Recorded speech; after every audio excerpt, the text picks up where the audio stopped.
episode 2. It's been a while since we uploaded, so I thought I'd give you a bit of a tour of the shop.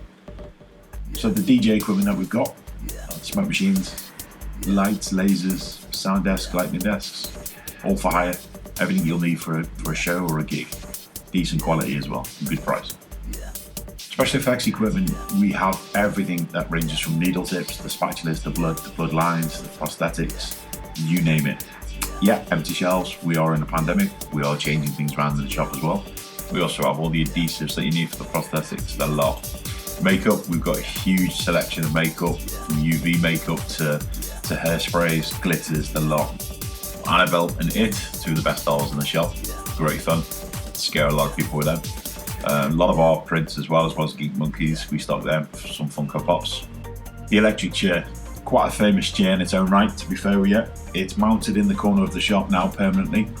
It's done its time. It was built about 4 years ago for a live show that was being done. We needed to have some strobe lighting effects to it, sound, the audio part to it. We needed the bloodline, we needed the smoke.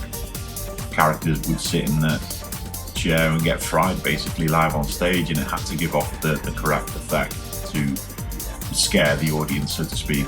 It was one of the best builds we ever did. I've not really thought about redoing it or making a more up-to-date one.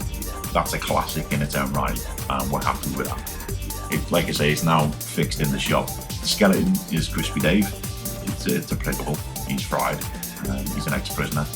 But he's also been spotted at various places as well around North Wales. So both the chair and Crispy Dave are pretty famous in their own little right. Cracking little chair. A lot of people have had pictures taken in it. It's been used various times at different Comic-Cons all over the UK. It's fantastic. We love the chair. It was one of our best builds. It was our first ever prop build as well. This is the best bit. This is the weapons, better known to us as the tools. We do create ones that have been seen in films, but primarily what we tend to do is, if we assume that we're in some sort of zombie apocalypse and we'd need to survive somehow, what weapon would we make and why, and what damage would it do? And then we make the weapon. You know, we'll draw it out first and then look at how we can put it together, and then we'll build it. And then what we do is we mount it on the wall, secure it 100%, and we put them on display. And it's our portfolio of our creations. We have obtained permission from the Armed Police of North Wales Armed Police, should I say. And they're happy with us to continue, as it's artwork, it's portfolio. They're happy with it as long as we don't go out in the street swinging it around. They are real, they're very sharp, they're very deadly, they're very dangerous. 100%, they're not a toy, they're not to be played with. It's artwork being displayed basically.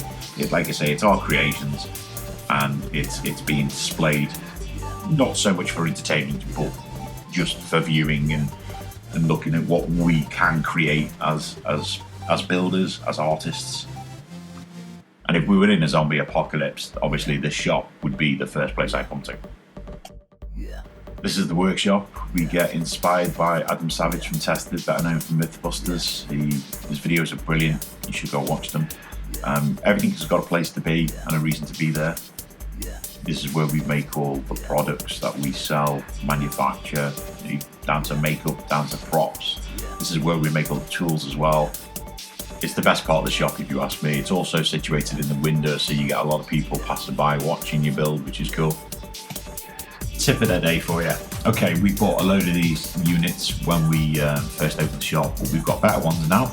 So we don't want to throw them away, we want to utilise them. So there's each one's got a good piece of hardboard to it. Okay, it's green, but that's not the point.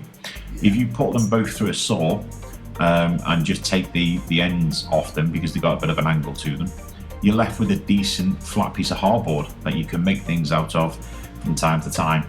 And you can keep them and store them and use them at any point.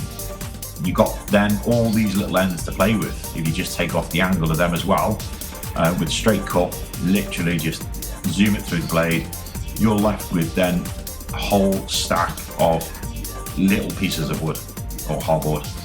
Great again for making little units out of, or anything at all. And it's really durable with hot glue as well.